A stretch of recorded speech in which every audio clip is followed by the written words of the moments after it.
하나님 말씀 보겠습니다. 오늘 우리에게 주시는 하나님 말씀은 시편 90편 10절에서 12절까지의 말씀입니다. 주신 말씀 제가 읽도록 하겠습니다. 우리의 연수가 70이요 강건하면 80이라도 그 연수의 자랑은 수고와 슬픔뿐이요 신속히 가니 우리가 날아가나이다. 누가 주의 노여움의 능력을 알며 누가 주의 진노의 두려움을 알리이까. 우리에게 우리날 계수함을 가르치사 지혜로운 마음을 얻게 하소서. 아멘. 오늘 거룩한 성일입니다. 주님 앞에 나와서 또 이러저러한 이유로 성전에 오지 못하고 가정에서 온라인으로 예배하는 모든 주의 사랑하는 지체들을 축복하며 환영합니다. 우리 옆에 뒤에 분들 보시면서 인사하겠습니다. 참 잘 오셨습니다. 반갑습니다. 사랑합니다. 참 잘 오셨습니다. 반갑습니다. 사랑합니다. 오늘 설교 제목은 지혜로운 마음으로 사는 인생입니다. 잠언 3장 13절 14절에서 솔로몬은 말합니다. 지혜를 얻은 자와 명철을 얻은 자는 복이 있나니 이는 지혜를 얻는 것이 은을 얻는 것보다 낫고 그 이익이 정금보다 나음이니라. 지혜를 얻고 사는 게 얼마나 중요한지 솔로몬은 지혜를 의인화하여 이렇게 말하기도 했습니다. 잠언 8장 1절에서 4절입니다. 지혜가 부르지 아니하느냐, 명철이 소리를 높이지 아니하느냐. 그가 길가 높은 곳과 내거리에 서며 성문 곁 문 어기와 여러 출입하는 문에서 불러 이르되 사람들아 내가 너희를 부르며 내가 인자들에게 소리를 높이노라 했습니다. 지혜가 얼마나 답답하면, 지혜로운 삶에 대해서 사람들이 무관심하면 성문 어귀에서 길가에서 크게 소리친다고 했을까요? 사람들은 돈에 집착하고 권력과 출세에 대한 욕구는 충만하지만 인기를 얻고 유명해지는 데에는 발빠르게 움직이나 지혜롭게 사는 인생이 무언지에 대해서는 별 관심이 없습니다. 솔로몬 왕은 지혜의 대명사죠. 그의 지혜에 탄복하며 많은 이가 연일 솔로몬의 지혜로운 말을 들으려고 왔습니다. 하나님은 그에게 부귀영화까지 주셨어요. 이렇게 많은 복을 얻고 산 솔로몬이지만 말년에 그는 교만해졌고 우상 숭배했습니다. 결국 하나님께 버림받았으며 솔로몬 사후에 이스라엘은 남북으로 분단되고 말았습니다. 참 지혜는 무엇이냐? 세상의 지식을 분별하고 깊은 학문의 경지까지 들어가는 걸 말하는 게 아닙니다. 참 지혜란 하나님을 아는 것이며 하나님의 뜻대로 사는 삶입니다. 그것을 깨달은 솔로몬은 시편 72편 1절에서 이렇게 말했어요. 하나님이여 주의 판단력을 왕에게 주시고 주의 공의를 왕의 아들에게 주소서. 또한 시편 127편 1절에도 고백했습니다. 여호와께서 집을 세우지 아니하시면 세우는 자의 수고가 헛되며 여호와께서 성을 지키지 아니하시면 파수꾼에 깨어 있음이 헛되다. 집을 세우고 성을 지킨다는 건 인생 성공을 위해 노력한다는 것을 의미합니다. 사람들은 행복하기 위해, 출세하기 위해, 남보다 앞서가기 위해 동분서주하며 고군분투하죠. 그러나 그러한 노력이 하나님의 섭리와 뜻 안에 있을 때 가치 있다는 겁니다. 이것을 모를 때 솔로몬은 자기의 능력과 지혜만을 의지했어요. 모두가 감탄할 만한 지혜로 천하를 호령했고 부귀영화를 자랑했지만 날이 갈수록 교만해졌고 자기 지혜를 하나님의 뜻보다 앞세웠습니다. 솔로몬이 아름다운 성전을 건축한 후 하나님이 솔로몬에게 말씀하시기를 열왕기상 9장 1절에서 9절을 요약하면 다음과 같습니다. 내가 지은 성전에 항상 내 마음을 둘 것이다. 그러니 너는 변함없이 내 법도와 율례를 잘 지키고 온전한 믿음으로 살아라. 그러면 내 왕위를 견고하게 해줄 거야. 그러나 나를 배반하고 우상을 섬기면 그리고 나를 버린다면 나도 너를 버릴 것이고 이 성전도 아낌없이 던져버릴 것이다. 하나님은 복과 저주를 동시에 선포하셨습니다. 하나님의 뜻대로 살면 복을 줄 테지만 하나님의 뜻을 벗어나 우상 숭배하고 교만하면 너를 멸망시키리라고 하셨어요. 이러한 경고에 대해서 솔로몬은 관심 갖지 않았습니다. 하나님의 경고를 무시했고 후궁과 첩들이 우상 숭배하는 것을 방치하다 못해 자기도 그들이 섬기는 우상을 섬기고 말았습니다. 그 결과 솔로몬은 하나님으로부터 버림받게 됩니다. 아까 말씀드린 것처럼 솔로몬 사후에 이스라엘은 북왕국 이스라엘과 남왕국 유다로 분단이 되는 아픔을 겪어야 했어요. 솔로몬이 하나님이 주신 지혜와 부귀영화를 잘 사용하고 끝까지 지켰더라면 편안한 말년을 보냈을 겁니다. 그러나 그는 하나님이 주신 고귀한 지혜를 잊어버리고 자기 뜻과 지혜만을 바라보며 살았기에 망하고 만 겁니다. 미국의 댄스학원 강사로 춤을 가르치던 한 청년이 있었습니다. 그 이름은 제임스 케네디였어요. 그는 그날도 학생들에게 댄스를 가르치다가 잠시 쉬면서 라디오를 듣게 됐는데 라디오에서 이러한 말씀이 흘러나왔습니다. 당신은 영원을 어디에서 보내시겠습니까? 그 말을 듣는 순간 제임스 케네디는 큰 충격에 빠졌고 깊은 고민을 하게 됐습니다. 내가 이렇게 살다가 죽으면 영혼을 과연 어디에서 보내게 될까? 천국일까? 지옥일까? 그는 고민하다가 지금까지 인생과는 좀 다르게 살아야 되겠다는 결론에 도달합니다. 그리고는 신학교에 들어가 목사가 됩니다. 플로리다 주에서 목회하던 그는 어떻게 하면 효과적으로 사람들에게 복음을 전해줄 수 있을까를 연구하다가 한 교재를 발간하게 되는데 그 전도 교재가 전도 폭발입니다. 이 전도 폭발은 수많은 사람을 인생의 궁극적 물음 앞에 직면하게 했고 그 물음에 대한 해답을 찾도록 도왔습니다. 많은 이들이 이 전도 방법을 통해 예수 그리스도를 만나게 되었고 인격적으로 영접하게 되었으며 구원을 받게 되었어요. 이 전도 폭발을 만든 제임스 케네디 목사님은 그 교재 첫머리에서 이렇게 질문합니다. 만약 당신이 오늘 밤에 이 세상을 떠난다면 천국에 들어갈 것을 확신합니까? 궁극적 질문 아니겠습니까? 이 세상을 살다가 먼지처럼 사라지는 게 우리 인생이 아닙니다. 우리에게는 영원이라는 시간이 예비되어 있는데 그 영원이라는 시간을 천국에서 보낼 수 있을 것인가? 아니면 지옥의 나락에 떨어질 것인가? 그 물음에 직면하게 만든 것이고 영원한 생명과 구원을 얻기 위해서는 예수 그리스도라는 길과 해답이 필요하다고 선포한 겁니다.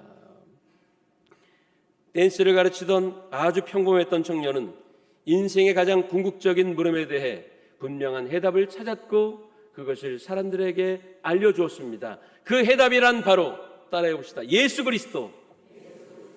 예수 그리스도이십니다. 그분이 우리 인생 모든 문제의 해결의 열쇠입니다. 마스터키입니다. 속죄와 구원을 약속하는 구원의 지표입니다. 할렐루야. 하루살이에게는 다음과 같은 인사가 의미 없습니다. 야, 우리 오늘 날이 이제 점점 컴컴해지니까 집에 가서 자고 내일 다시 만나자. 하루만 사는 하루살이에게 이러한 인사는 무의미합니다. 매미에게는 또 이런 인사가 무의미합니다. 이제 날이 점점 추워지니 따뜻한 집에서 겨울을 보내고 내년 봄에 다시 만나자. 1년생인 매미에게 이러한 인사도 의미가 없는 겁니다. 내일을 기약할 수 없는 게 우리 인생입니다. 내일은 내일 가봐야 그 내일이 오늘이 될 수 있는 거예요. 내일 내가 내일이라는 시간을 살아갈 수 있을지는 우리는 아무도 알지 못합니다. 내일은 하나님의 영역이에요. 그래서 그것을 알고 사는 게 지혜로운 인생입니다. 우리는 언젠가는 분명히 이 땅을 떠나게끔 되어 있어요. 그것이 하나님이 정하신 인생의 법칙입니다. 언제인지는 모르지만 분명한 건 마지막이 있다는 사실이에요. 바울은 고린도 후서 5장 1절에서 이렇게 얘기했습니다. 만일 땅에 있는 우리 장막집이 무너지면 하나님이 지으신 집, 그 손으로 지은 것이 아니요 하늘에 있는 영원한 집이 우리에게 있는 줄 아느니라. 할렐루야. 이 땅이 우리 삶의 전부가 아닙니다. 이 땅의 삶은 영원한 삶에 비교하면 콕 찍은 점에 불과할 정도로 짧습니다. 전도서 3장 11절을 보니까 하나님이 모든 것을 지으시되 때를 따라 아름답게 하셨다고 했습니다. 그리고 영원을 사모하는 마음을 주셨다고 했어요. 측량할 수 없는 인생을 사는 우리가 두려움 없이 걸어갈 수 있는 이유는 우리에게 영원한 천국이 예비되었기 때문입니다. 우리는 이 땅에서 삶을 마치고 나면 천국으로 갈 것을 믿습니다. 그 사실을 알고 사는 것이 지혜로운 삶입니다. 오늘 본문에서 모세는 이렇게 말했습니다. 10절 보니까 우리의 연수가 70이요 강건하면 80이라도 그 연수의 자랑은 수고와 슬픔뿐이요 신속히 가니 우리가 날아간다고 했습니다. 그 앞절인 9절에 보니까 우리의 평생이 순식간에 다하였다 고백했어요. 긴 듯 보이지만 실상은 눈 깜짝할 사이에 흘러가는 것이 시간입니다. 제가요 목사 안수를 받은 지 30년째입니다. 내년이 되면 만 30년이 되어서 연회에서 30주년 기념 표창을 받을 겁니다. 떨리는 마음으로 서울 광림교회에서 목사가 된 지 엊그제 같은데 벌써 30년이 흘렀어요. 우리 삼양교회 하나님이 은혜로 불러주셔서 담임 목회를 시작한 지 벌써 15개월째입니다. 언제 이렇게 시간이 지나갔을까? 감각하지도 못하는 순간에 바람처럼 세월이 시간이 제 곁을 떠나버리고 말았습니다. 이렇게 예배하고 있는 이 시간에도 째깍째깍째깍 멈추지 않고 우리 인생의 시계는 돌아가고 있지 않습니까? 같은 시간을 살아도 어떤 이는 가치 있게 삶을 대하고 어떤 이는 허송합니다. 그렇다면 허송세월하지 않고 인생을 가치 있게 사는 방법이 있을 텐데 그것을 오늘 말씀을 바탕으로 4가지를 여러분들에게 말씀드리려고 합니다. 첫 번째는 감사하는 삶입니다. 시편 50편 22절은 이렇게 말합니다. 하나님을 잊어버린 너희여 이제 이를 생각하라. 그렇지 아니하면 내가 너희를 찢으리니 건질 자가 없을 것이다. 신명기 말씀도 있어요. 신명기 말씀은 같이 읽겠습니다. 내가 만일 내 하나님 여호와를 잊어버리고 다른 신들을 따라 그들을 섬기며 그들에게 절하면 내가 너희에게 증거하노니 너희가 반드시 멸망할 것이라. 여러분 아멘입니까? 평균 수명이 길어지면서 많아지는 질병 가운데 하나가 치매입니다. 뇌세포가 손상이 되면서 점점 기억을 잃게 되는 무서운 병이죠. 그런데 신앙인 가운데도 치매 환자가 있습니다. 그것은 은혜를 망각하는 사람입니다. 감사를 잊는 증상이에요. 이것을 일컬어 우리는 영적 치매라고 말합니다. 영적인 치매 환자는 감사하지 않아요. 아침 식사를 한 것은 기억하는데 반찬이 뭐였는지 가물가물하면 그것은 단순 건망증입니다. 그러나 아침 식사를 한 사실조차 까맣게 잊어버린다면 그것은 치매 초기 증상일 수 있습니다. 하나님이 내 삶에 어떤 은혜를 주셨는지 너무 많아서 일일이 열거할 수 없고 기억할 수 없다면 그것은 단순한 건망증이에요. 이것도 은혜 저것도 은혜 모든 것이 은혜이니 기억할 수 없고 읊을 수도 없어요. 이것은 지극히 정상입니다. 그러나 은혜 받은 사실조차 까맣게 잊어버리고 불평 속에 살아간다면, 낙마하고 낙담한다면 이것은 영적 침해일 수 있습니다. 은혜에 대한 기억이 없으니 늘 불평하게 되고 상황과 환경 탓을 하게 되며 책임을 타인에게 전가합니다. 치매 환자는 밥 먹은 걸 기억하지 못하기 때문에 끊임없이 먹을 것을 찾아요. 그래서 치매 환자 집에 가보면 어떤 집에서는 냉장고 문에 자물쇠를 달아놓기도 했습니다. 먹은 걸 잊어버리고 자꾸만 냉장고 문을 열어서 먹을 것을 찾기 때문에 그것을 방지하기 위해서 자물쇠까지 걸어놓는 거예요. 사랑하는 삼육교 성도 여러분, 조용히 여러분들이 지나온 인생의 뒤안길을 한번 돌아보세요.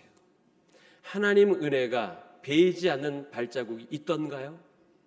내 능력으로, 내 스펙으로, 내 방법으로 산 것이 아닌 여러분들의 발자국마다 하나님의 은혜의 향기가 짙게 배어 있고 하나님의 은혜의 깊이가 그 발자국을 깊이 채우고 있음을 알게 될 것입니다. 감사하며 사는 삶이 지혜로운 삶임을 기억하는 성도가 되시기를 바랍니다. 두 번째는 인생의 한계를 인식하는 삶입니다. 우리 같이 해볼까요? 인생의 한계를 인식하는 삶이다. 그런 격언이 있죠. 인생은 짧고 예술은 길다. 구절을 함께 읽어보겠습니다. 우리의 모든 날이 주의 분노 중에 지나가며 우리의 평생이 순식간에 다하였나이다. 제가요 학생 때 이런 발칙한 상상을 한 적이 있습니다. 영화관에 걸린 미성년자 관람불가 영화의 내용이 궁금해서 세월이 빨리 좀 지나갔으면 성인이 되면 아무도 제지하지 않고 들어갈 수 있을 텐데 라고 생각하던 때가 있어요. 정말 발칙하죠. 여러분들도 다르지 않을 겁니다. 빨리 어른이 돼서 부모의 그늘에서 벗어나 독립하고 싶다는 생각을 아마 하셨을 겁니다. 잔소리 듣지 않고 내 마음대로 살면 좋겠다는 생각을 한 때도 있었을 거예요. 그래서 세월이 좀 빨리 갔으면, 어른이 됐으면, 근데 이제는 반대가 됐습니다. 세월이 좀 느리게 갔으면, 어떻게 해서든 시계바늘을 묶어놓을 수 없을까? 한 해 한 해 나이 드는 게 이제는 싫습니다. 일장춘몽이라는 말이 있지요. 점심 먹고 졸려서 자기도 모르게 스스로 잠에 빠졌다가 깨어나 일어나 보니 어린 아이가 흰머리 성성한 어른으로 자라 있더라 하는 얘기입니다. 인생은 정말 짧아요. 아침에 돋는 풀과 같습니다. 아침에 풀이 돋아서 저녁에 시드는 풀과 같은 것이 인생이고, 이렇게 짧은 것이 하나님께서 우리 인생에 정하신 법칙이라는 겁니다. 그렇기에 인생이 짧다는 걸 분명히 인식하고 사는 사람은 삶을 고귀하게 여깁니다. 이런 말이 있지요. 사랑하며 살기에도 짧은 인생이다. 옆에 계신 분들과 인사하겠습니다. 우리 미워하지 말고 사랑하며 살아요.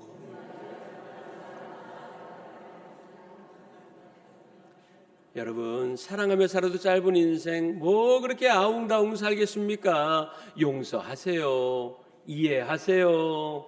내 가진 것 귀한 거라도 달라고 하면 다 주시기 바랍니다. 본문 10절 말씀을 함께 읽어보겠습니다. 우리의 연수가 70이요 강건하면 80이라도 그 연수의 자랑은 수고와 슬픔뿐이요 신속히 가니 우리가 날아가나이다. 이 시간이 얼마나 빠른지 날아간다고 표현하고 있습니다. 이런 말이 있어요. 소년의 시간은 기어가는 시간이고 젊은이의 시간은 걸어가는 시간이며 장년의 시간은 달려가는 시간이고 노년의 시간은 날아가는 시간이다. 여러분 동감이 되죠? 시간은 빠르고 잡을 수 없어요. 얼마 전 아내가 말하더군요. 여보, 내 묶은 머리 좀 만져봐. 뒤로 묶은 머리를 만져봤더니 옛날에는 풍성했는데 한 움큼이었는데 그냥 이게 잡았는지 안 잡았는지 너무 얇아졌더라고요. 그래서 제가 마음이 아파가지고 이렇게 얘기했어요. 여보, 나 때문에 머리가 다 빠졌네. 내가 고생시켜서 미안해. 앞으로 잘할게. 옆에 계신 분에게 말해주세요. 저 때문에 머리가 많이 빠졌네요. 앞으로 더 잘할게요. 여러분 잘하십시오. 옆에 있는 분 머리 빠지지 않게 사랑해 주십시오. 가는 세월을 붙잡을 수 있는 사람은 아무도 없어요. 인생은 빠르기만 합니다. 서유석 씨의 노래 가는 세월 아시죠? 예배 시간이니까 제가 가락으로 부를 수는 없고 가사를 소개해 드릴게요. 가는 세월 그 누구가 잡을 수가 있나요? 흘러가는 시냇물을 막을 수가 있나요? 아가들이 자라나서 어른이 되듯이 슬픔과 행복 속에 우리도 변했구려. 빠르고 짧은 인생을 살아가기에 우리는 시간을 가치 있게 여기고 소중하게 여기며 서로 사랑하고 용납해야 하겠습니다. 이것이 지혜로운 마음으로 사는 두 번째 비결이에요. 세 번째 비결은 무엇이냐? 겸손한 삶입니다. 우리 인생에는 늘 고난이 있어요. 바닷가에 한번 나가 보십시오. 파도가 한번 밀려왔다가 딱 멈춥니까? 그러지 않아요. 빠져나갔다가 또다시 더 큰 파도로 밀려오는 것이 바다입니다. 10절 하반절에 보니까 그 연수의 자랑은 수고와 슬픔뿐이요 신속히 가니 우리가 날아가나이다 라고 했습니다. 연수의 자랑이라는 것은 내가 얼마나 대단한 사람인지, 내가 얼마나 장수하는 사람인지, 얼마나 튼튼한지 이것을 자랑한다는 거예요. 그러나 인생에는 언제나 수고와 슬픔뿐이라는 겁니다. 오래 산다고 해서 즐거움도 있지만 슬픔도 많아요. 내가 어떻게 해볼 수 없는 일들이 일어나서 우리 삶의 평온했던 요람을 뒤흔들 때가 있다는 겁니다. 세계 도처를 보십시오. 크고 작은 전쟁이 지금도 계속되고 있지 않습니까? 빗발치는 총알과 떨어진 포탄에 팔과 다리를 잃고 울부짖는 고통에 신음하는 사람들의 모습을 여러분들 TV를 통해서 보며 얼마나 마음이 아픕니까? 더구나 그 대상이 어린아이라면 참 마음이 찢어지더라고요. 이렇듯 우리 삶에는 예상하지 못했던 일들이 찾아와 괴롭힐 때가 있습니다. 인생의 힘으로는 어찌해 볼 수 없는 불가항력적인 일들이 우리의 삶에 수시로 찾아온다는 얘기예요. 그렇기에 수고와 슬픔뿐인 인생에 하나님을 의지하는 것밖에는 방법이 없는 겁니다. 여러분 따라해 보십시오. 나는 아무것도 아니다. 그렇기에 하나님을 의지한다. 할렐루야. 바로 이렇게 겸손히 인생을 대하는 것이 지혜로운 마음으로 사는 세 번째 비결입니다. 마지막 네 번째입니다. 마지막을 인식하는 삶입니다. 시편 90편 3절을 함께 읽겠습니다. 주께서 사람을 티끌로 돌아가게 하시고 말씀하시기를 너희 인생들은 돌아가라 하셨사오니. 뭐라고 했어요? 티끌로 돌아가라. 너희 인생들은 돌아가라. 우리는 가야 할 곳, 돌아가야 할 곳이 있다는 거예요. 이것이 바로 하나님께서 세우신 인생의 법칙이더라. 기독교 장례 예식에 하관 예배라는 예식이 있습니다.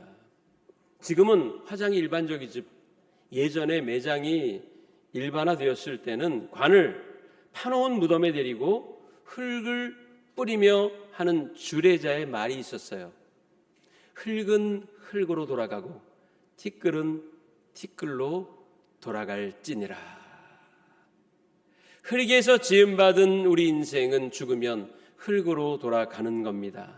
천하를 호령하던 징기스칸도, 알렉산더 대왕도, 나폴레옹 황제도 티끌로 돌아갈 수밖에 없었습니다. 권력도 명예도 물질의 금자탑도 다 허물어지고 먼지처럼 날아가 버렸습니다. 역사가 명백히 우리에게 증거하고 있지 않습니까? 그런데 아직까지도 100년도 못 사는 인생이 영원을 살 것처럼 교만하게 산다면 이것은 하나님 앞에 너무나도 어리석은 태도입니다. 티끌 같은 인생이 가르쳐주는 건 인생은 유하단하다는 겁니다.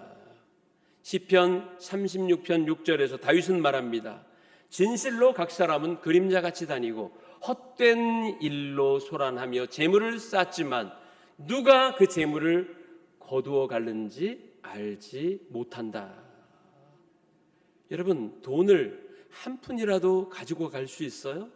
없습니다.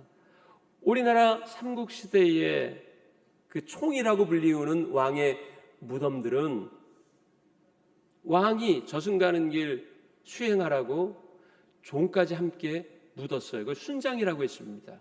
그리고 노잣돈 부족하지 말라고 금은보화도 함께 묻었어요. 나중에 어떻게 됐나요? 도굴꾼들이 파내버리고 말았어요. 한 푼도 못 가지고 갔습니다. 이렇게 유한한 인생이 새롭게 될 수 있는 길을 바울은 제시하고 있는데 고린도후서 5장 17절입니다. 같이 읽어볼까요? 그런즉 누구든지 그리스도 안에 있으면 새로운 피조물이라 이전 것은 지나갔으니 보라 새 것이 되었도다. 할렐루야. 우리 아멘 하시는 분만 두 손 들고 아멘 합니다. 아멘. 그리스도 예수 안에 사는 사람은 새로운 삶을 얻게 된다는 거예요. 여러분들 함께 읽어보겠습니다. 그리스도 예수의 사람들은 사주팔자 운명에서 완전히 자유한 자들이다. 시작. 사주팔자 운명에서 완전히 자유한 자들이다. 믿습니까? 한 점쟁이가 예수를 믿고 집사가 됐습니다. 나중에 누군가가 어떻게 점을 치다가 예수를 믿게 되었죠? 라고 묻자 그 점쟁이였던 집사님이 이렇게 대답했어요. 내가 사람들 점을 많이 봐주었고 그 중에는 예수 믿는 사람들도 있었는데 예수 믿는 사람들은 점괘대로 되지 않더라는 걸 발견했다는 거예요. 분명히 점괘대로 하면 30에 죽었어야 되는데 80까지 살고 30세에 사업이 망할 사람인데 안 망하고 더 번창하더라는 거예요. 그래서 자세히 통계를 내봤더니 그런 사람의 대부분이 예수 믿는 사람이었다. 방명록에 삼양교회 권사 누구 이렇게 적고 왔나 봐. 여러분, 복음은 죽을 사람도 살리는 능력임을 믿으시기 바랍니다. 그래서 교회에서는 샬롬 샬롬 하는 이유가 예수를 믿으면 죽을 놈도 살롬이 된다. 그래서 샬롬 샬롬 인사하는 거래요. 옆에 계신 분에게 여러분 샬롬이라고 인사하십시오. 샬롬 샬롬. 주님의 평화를 빕니다. 주님의 평화를 빕니다. 예수 그리스도를 믿으면 우리 인생은 완전히 달라집니다. BC와 에이즈가 나누어지듯 축복의 생애가 되고 성공의 생애가 되고 구원의 생애가 됩니다. 새 친구가 도쿄 한 호텔에 갔습니다. 도쿄를 여행할 부푼 마음을 품고 카운터에서 방을 배정받고 올라가려고 하는데 엘리베이터가 점검 중이었어요. 자기들이 묵을 층은 30층인데 야, 어떻게 올라갈까? 그러다 올라가긴 올라가야 되잖아요. 그래서 3명의 친구들이 10층씩 재밌는 이야기를 하며 올라가자. 그래서 30층을 서로 대화를 주고받으면서 힘들어 땀을 펄펄 녹초가 돼 도착했어요. 그런데 객실문을 열려고 하니까 카운터에서 키를 안 받아온 거야. 너무 급한 나머지 키 받는 거를 잊어버리고 냅다 그냥 객실로 올라가 버린 거지요. 여러분, 우리가 인생 다 살고 천국문 앞에 섰는데 그 문을 열 키가 없다면 어떻게 될까요? 얼마나 비참하겠습니까? 얼마나 허무할까요? 수고하고 땀 흘리며 열심히 산다고 살다가 이제 천국에 들어갈 일만 남았는데 열쇠가 없다면 정말로 불행하겠죠. 그 열쇠가 무엇입니까? 따라해 봅시다. 예수 그리스도. 다시 한번 예수 그리스도. 3세 번이라고 했으니까 예수 그리스도. 할렐루야. 예수 그리스도이십니다. 그래서 가치 있는 인생을 사는 가장 중요한 길은 예수 그리스도의 길을 가는 겁니다. 예수 그리스도를 믿고 구원을 받는 것입니다. 구원은 죄에서 해방되어 하나님이 예비하신 영원한 천국의 삶을 사는 거예요. 오늘 지혜롭게 사는 4가지 비법에 대해서 배웠습니다. 마지막이 있음을 인식하며 사는 삶, 겸손한 삶, 한계가 있음을 알고 사는 삶, 감사하는 삶입니다. 이 4가지를 기억하시고 여러분 이 마음으로 주님이 여러분들에게 선물하신 그 아름다운 생애를 살다가 우리의 생애가 다하는 날 천국문 앞에서 우리 함께 만납시다. 그때까지 우리 두 손 잡고 믿음의 길을 걸어갑시다. 할렐루야.